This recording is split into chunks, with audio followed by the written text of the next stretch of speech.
Chers téléspectateurs, aujourd'hui vous avez la chance de recevoir chez vous une grande artiste au nom de Nadia. Nadia qui représente Vincent Libek, un sculpteur en métallique.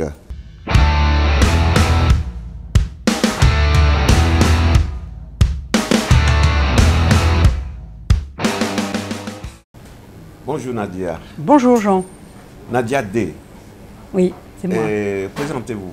Alors moi je suis l'agent, l'ami d'un sculpteur qui est très connu à Toulouse, qui fait son arrivée à Paris là, et donc je viens défendre ce grand sculpteur avec un petit format d'une sculpture qui existe en monumental à Toulouse. Voilà. Qu'est-ce que vous faites au juste? Alors, Libek, c'est vraiment l'artiste type, c'est-à-dire le sculpteur qui vit dans son atelier, qui est toute l'année, tout le temps, depuis 20 ans à l'atelier. Donc il fait forcément dans le courant de l'année des trouvailles artistiques, on va dire. Et le fait d'arriver sur 2-3 expos à Paris lui permet en fait de montrer, enfin me permet de montrer ce qu'il trouve lui à Toulouse.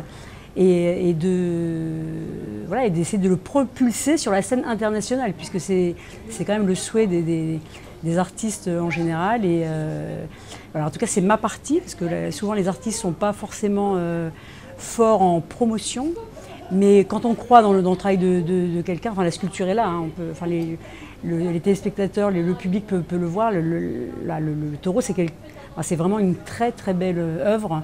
Donc il faut défendre les créations quand elles sont à la hauteur voilà, quand elles sont belles et fortes. Il faut l'imaginer, ce petit taureau sur 3,50 m. Et puis il faut voir comment il est constitué aussi. Hein. Monsieur Libek, il s'inspire de quoi pour ses créativités? Il s'inspire de quoi? Alors il est entouré de métaux de récup, comme on dit, métaux de récupération. Et en fait avec un élément, on va dire, bon là c'est une vis. Donc, avec un élément donc, qui va partir sur la création d'une sculpture. Et là, donc, tout le taureau est fait avec uniquement des vis. Donc il est ajouré, il y a un aspect de légèreté, alors que le taureau est loin d'être léger, il est plutôt corpulent, puissant. Donc tout est composé de récupération. Oui, toutes ces sculptures métalliques, oui. Et comment êtes-vous, Nadia? Comment êtes-vous rentrée dans ce milieu très serré, très spécifique de l'art? C'est parce que je connais Libek depuis 20 ans et que j'avais moi-même une galerie à Toulouse. Et quand on défend les artistes et leurs œuvres, je crois que c'est une aventure qui ne s'arrête pas. Enfin, et puis quand on a des belles œuvres à défendre, on les défend vraiment, quoi. Le combat est long, mais en même temps, je dirais que les amateurs d'art, à un moment, récompensent. Enfin, les sculptures, souvent, se défendent par elles-mêmes, hein, même si les médias sont importants. C'est très passionnant. C'est très passionnant. Faut quand même que je le dise. On dit que dans l'art, c'est l'art qui vient à l'artiste, c'est pas l'artiste qui va à l'art. Donc l'art est rentré dans Nadia, et Nadia, vraiment, s'est métastasée là-dedans et devient artiste comme Libek. Voilà, je l'emmènerai, j'espère, au bout du monde, ce sculpteur, oui. Oui. J'espère. Vos expositions, vous allez souvent sur plusieurs continents ou bien c'est toujours centré en France? Alors pour l'instant, c'est centré en France, même si les acheteurs sont d'un peu partout dans le monde, puisque les acheteurs sont... Voilà. Mais c'est vrai que l'étape qui attend Libek, c'est la scène internationale. C'est pour ça qu'on est là aussi aujourd'hui à Paris et qu'on revient au Grand Palais dans quelques semaines. Et oui, l'idée, c'est de propulser un artiste. Et oui. Vous touchez quelle sorte de classe de la société? Alors, des collectionneurs pour les pièces vraiment, on va dire, imposantes. Et on va dire le grand public amateur d'art pour la série des drôles d'oiseaux. Question de budget et de taille, hein, forcément. Mais le coup de cœur, enfin les coups de cœur sont là pour nous. Un peu l'historique de... Donc deux années où j'ai fait une exposition permanente des œuvres de Libek. C'est-à-dire que si vous passiez à Toulouse, dans le cœur de Toulouse, même la nuit, la galerie était éclairée, donc il y avait constamment, c'est-à-dire que le public a pu voir les sculptures arriver quasiment au moment, au jour le jour, c'est-à-dire que dès qu'il y avait une sculpture qui sortait de l'atelier, elle était exposée. Donc c'était une très belle expo. mais on a aussi défendu les artistes qui venaient nous démarcher pour montrer leur création. Donc ça a été évidemment enrichissant. L'aventure a duré 2 ans, voilà, et parce que j'ai dû arrêter pour des raisons privées, mais bon. Et comment dire, la seule frustration, c'est de ne pas avoir pu suivre ces artistes et les lancer sur la scène nationale et internationale plus que je n'ai moi pu le faire. Mais comme disait Piaf, hein, dont c'est la date anniversaire, là, je ne regrette rien parce que c'est humainement enrichissant. J'ai encore des artistes qui m'appellent et voilà, tout ce qui a été fait, voilà, c'est l'expérience. On a vécu ça et c'est... Voilà, est-ce qu'au-delà de la sculpture, tu penses un jour faire autre chose? Alors moi je fais partie des gens qui vivent par rapport à ce que la vie leur amène. Hein. Donc, par exemple, j'ai un enfant autiste, donc je suis investie à fond dans l'autisme. Voilà. Je suis entourée d'artistes, donc j'ai ouvert une galerie à Toulouse.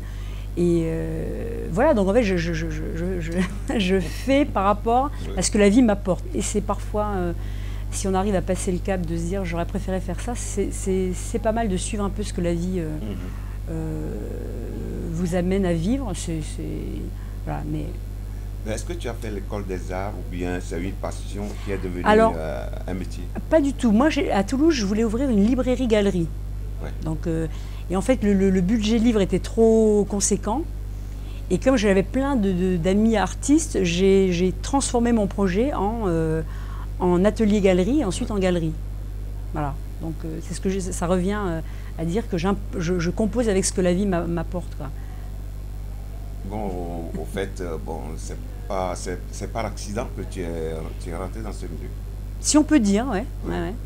Parce que ton idée de départ, c'était le pas livre. Du tout ça. Ouais, c'était le livre. Mais c'est toujours l'art, mais un autre panel de l'art qui est la lecture.